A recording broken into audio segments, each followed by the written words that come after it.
Good morning friend, welcome to DG classes. तो आज के इस वीडियो में हम लोग देखेंगे 7 जनवरी 2025 से रिलेटेड इम्पॉर्टेंट करेंट अफेयर और उससे रिलेटेड कुछ इम्पॉर्टेंट फैक्ट। तो चलिए अपना वीडियो शुरू करते हैं। तो हमारा पहला प्रश्न है, एयर शो एरो इंडिया 2025 के 15वां संस्करण का आयोजन कहाँ होगा। तो एरो इंडिया 2025 का जो एयर शो है, इसके 15वें संस्करण का आयोजन बेंगलुरु में किया जाएगा। तो ऑप्शन नंबर बी हमारा सही हो जाएगा, बेंगलुरु। और ये 10 से 14 फरवरी तक चलने वाला है ये एयर शो। और ये लहंका वायु स्टेशन जो है वहाँ पे इसका आयोजन किया जाएगा। और जो पिछला ये शो था एरो इंडिया शो, ये इसका 14वां संस्करण था और ये वर्ष 2023 में यहीं पे जो यलहंका वायु स्टेशन है यहीं पे उसका भी आयोजन किया गया था। और पहली बार इसको 1996 में आयोजन किया गया था और तभी से लगातार इस एयर इंडिया शो का आयोजन होते आ रहा है। नेक्स्ट क्वेश्चन है हमारा, 38वें राष्ट्रीय खेल प्रतियोगिता का आयोजन कहाँ किया जाएगा। तो 38वें राष्ट्रीय खेल प्रतियोगिता का आयोजन उत्तराखंड में किया जाएगा। ऑप्शन नंबर ए हमारा सही हो जाएगा, उत्तराखंड। तो उत्तराखंड के बारे में जान लेते हैं। तो इसका कैपिटल है देहरादून और इसके गवर्नर है गुरमीत सिंह जी और चीफ मिनिस्टर हैं पुष्कर सिंह धामी जी। और ये जो इमेज आपको दिख रहा है ये 38वें राष्ट्रीय जो खेल प्रतियोगिता है उसका ये शुभंकर का इमेज है। तो चलिए 38वें राष्ट्रीय खेल के बारे में जान लेते हैं। इसका आयोजन 28 जनवरी से लेकर 14 फरवरी 2025 तक किया जाएगा। और इसका जो टैगलाइन है वो है संकल्प से शिखर तक। और शुभंकर का जो इसका नाम है वो मौली है, जिसको मोनाल जो उत्तराखंड का राज्य पक्षी है उसी से प्रेरित होकर इसका नाम लिया गया है शुभंकर का।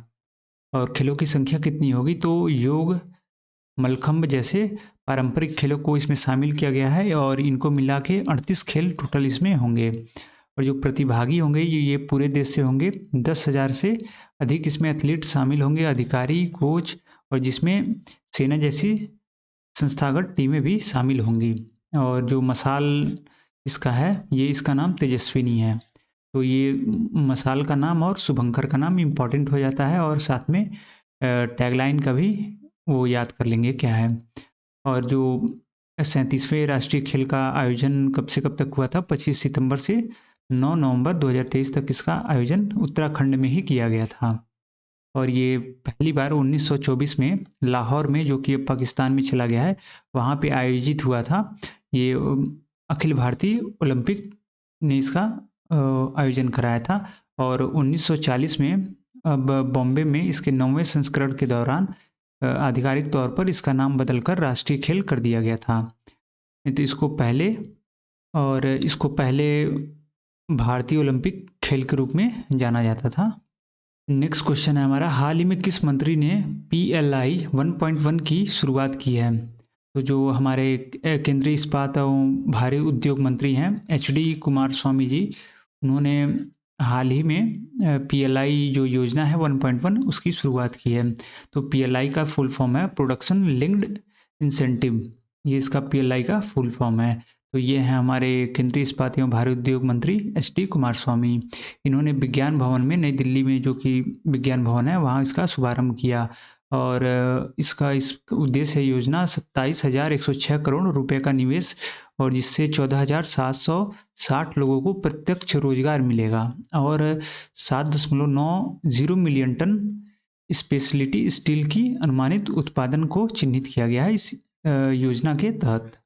अगर आपको वीडियो अच्छा लगा हो तो चैनल को ज़रूर सब्सक्राइब करें, लाइक करें और अपने दोस्तों के साथ शेयर करें। तो चलिए अपना देखते हैं नेक्स्ट क्वेश्चन। हाल ही में चीन में कौन सा वायरस फैला है। तो मतलब चीन अभी 2019 में तो कोरोना से सबको, पूरे देश को महामारी ला दिया था। फिर हाल ही में एक नया वायरस चाइना में फैल गया है जिसका नाम है HMPV। तो ऑप्शन नंबर बी हमारा करेक्ट हो जाएगा, HMPV। तो इसका फुल फॉर्म हो जाएगा ह्यूमन मेटा न्यूमो वायरस। तो चलिए देख लेते हैं HMPV के बारे में, जिसका फुल फॉर्म है ह्यूमन मेटा न्यूमो वायरस। ये इसके लक्षण है खांसी, बुखार, नाक बंद होना और सांस लेने में कठिनाई, और गंभीर मामलों में इससे न्यूमोनिया हो सकता है। और इसका इंक्यूबेशन जो पीरियड है वो लक्षण दिखाई देने में आमतौर पर 3 से 6 दिन लग सकते हैं। और ये फैलेगा कैसे? श्वसन बूंदों से, मतलब जो छींक आता है तो उसके जो ड्रॉपलेट्स होते हैं उससे ये फैल सकता है। निकट संपर्क आएँगे तो उससे फैल सकता है। संक्रमित सतहों पर, जैसे आप कहीं अगर जो कुछ प्लेस है वहाँ अगर वो इन्फेक्टेड है उस पे आप हाथ रख लेते हैं तो उसके थ्रू आपके शरीर में ये आ सकता है। और इसको जैसे उच्च जोखिम समूह के जो ग्रुप होगा उसमें छोटे बच्चे, बुजुर्ग और कमज़ोर प्रतिरक्षा प्रणाली वाले, जिनका मतलब इम्यून सिस्टम कमज़ोर है, वो वाले पर्सन इसमें शामिल हैं। और इसको हम रोक कैसे सकते हैं? तो हाथ धोएं, मास्क पहनें और निकट संपर्क बनाने से बचना, और बार-बार छुई जाने वाली सतहों को सफाई करना, मतलब साफ-सफाई आपको करके रखना है। और हाल ही में इसका एक भारत में भी केस पाया गया है।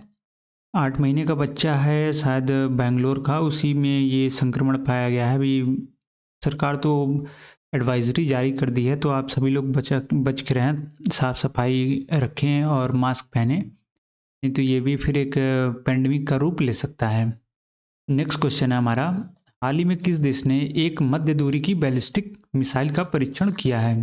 तो हाल ही में उत्तर कोरिया, जो कि नॉर्थ कोरिया के नाम से जानते हैं हम लोग, और आप भी जानते होंगे इसको, ये हाल ही में मिसाइल का एक मध्य दूरी बैलिस्टिक मिसाइल का परीक्षण किया है। तो इसका कैपिटल है प्योंगयांग, प्रेसिडेंट हैं किम जोंग यूंग, और यहाँ की करेंसी है Korean peoples won. Next question है हमारा, हाल ही में किस राज्य ने मैया सम्मान योजना का आयोजन किया है? तो हाल ही में झारखंड जो राज्य है उसने मैया सम्मान योजना का आयोजन किया है।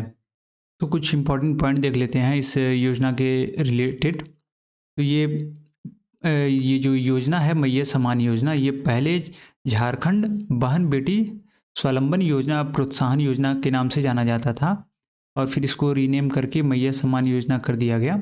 और इसका उद्देश्य ये है कि महिलाओं को आर्थिक रूप से मजबूत बनाकर उन्हें सशक्त बनाना। और इसमें सरकार की तरफ से पहले 1000 रुपये का अनुदान दिया जाता था, सहयोग। अब उसको बढ़ाकर 2500 रुपये कर दिए गए हैं। और ये 2 महीने पे एक बार इसका किस्त आएगा, मतलब जो महिलाएं हैं उनका जो योजना से लाभ ले रही हैं उनके अकाउंट में 2 महीने में 5000 रुपया आएगा, 2500 2 महीने का मिलाकर। तो चलिए झारखंड के बारे में जान लेते हैं। तो झारखंड का कैपिटल रांची है, गवर्नर है संतोष गंगवार जी, और चीफ मिनिस्टर हैं हेमंत सोरेन जी। और झारखंड में पलमाऊ टाइगर रिजर्व है, बिटला नेशनल पार्क है, हजारीबाग सेंचुरी है, महुआ डन वॉल्व सेंचुरी है, उदवा लेक बर्ड सेंचुरी है, गौतम बुद्धा सेंचुरी है, लावालोंग सेंचुरी है, पलकोट सेंचुरी है, पारसनाथ सेंचुरी है, कोडरमा सेंचुरी है, और टोपचांची सेंचुरी है झारखंड में। तो ये मैप पे है, कुछ आप देख सकते हैं, कुछ जैसे उधवा लेक बर्ड और Gautam Buddha wild life sanctuary, ऐसे ये मैप पे है, तो आप इसको देख लेंगे पीडीएफ जब आपको मिलेगा तो। नेक्स्ट क्वेश्चन है हमारा, हाल ही में किस देश ने विश्व का होगा यहाँ विश्व का तीसरा सबसे बड़ा 1000 किलोमीटर से अधिक मेट्रो नेटवर्क हासिल किया है? तो हमारा देश भारत विश्व का तीसरा सबसे बड़ा मेट्रो नेटवर्क हासिल किया है, जिसकी लंबाई है 1000 किलोमीटर से भी अधिक है। नेक्स्ट क्वेश्चन है, हाल ही में किसने स्वदेशी पैरासीटामोल तकनीकी विकसित की है? तो हाल ही में council of scientific and industrial research CSIR ने स्वदेशी पैरासीटामोल की तकनीकी विकसित की है। तो ऑप्शन नंबर बी हमारा सही हो जाएगा, CSIR। और ये 26 सितंबर 1942 को बना था। इसका हेडक्वार्टर नई दिल्ली में है, और जो इसके प्रेसिडेंट होते हैं वो प्राइम मिनिस्टर ऑफ इंडिया होते हैं, मतलब PM भारत के होंगे। और प्रेजेंट टाइम पे मोदी जी हैं, और भविष्य में जो भी PM बनता है वही इस जो काउंसिल है उसका प्रेसिडेंट होता है। और प्रेजेंट टाइम पे इसके डायरेक्टर जनरल हैं N काला जी।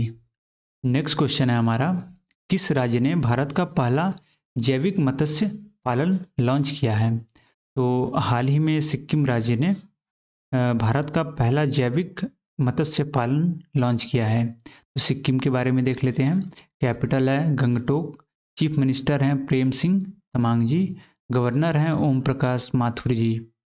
तो चलिए कुछ वाइल्ड लाइफ सेंचुरी या फिर पार्क वगैरह के बारे में देख लेते हैं सिक्किम के। तो कंचनजंगा नेशनल पार्क है सिक्किम में, और ये एक बायोस्फीयर रिजर्व भी है, और ये यूनेस्को वर्ल्ड हेरिटेज साइट में भी आता है। और wild life sanctuary of Sikkim है बारसी रोहोडेंड्रॉन, ये अजीब सा नाम है, ये वाइल्ड लाइफ सेंचुरी है। फिर है Fambong Lho wildlife sanctuary, Kitam bird wildlife sanctuary, Pangolakha wildlife sanctuary, Maenam wildlife sanctuary है सिक्किम में। तो ये मैप पे आप देख सकते हैं कुछ वाइल्ड लाइफ सेंचुरीज हैं, बर्ड यहाँ पार्क्स हैं, उसका ये मैप पे पूरा दिया हुआ है, तो आप लोग पीडीएफ में देख लेंगे। नेक्स्ट क्वेश्चन है हमारा, हाल ही में किसने 10 मीटर एयर पिस्टल स्पर्धा जीता है?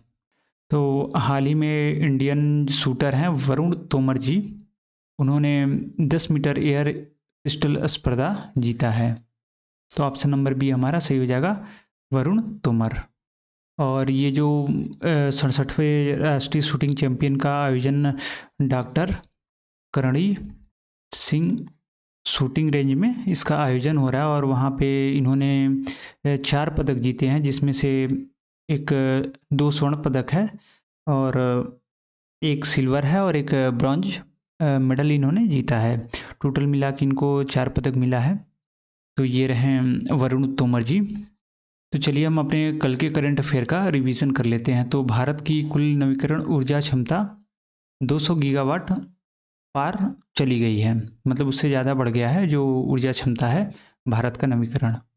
और ग्रामीण भू अभिलेखों का डिजिटलकरण 98.50% किया गया है अब तक।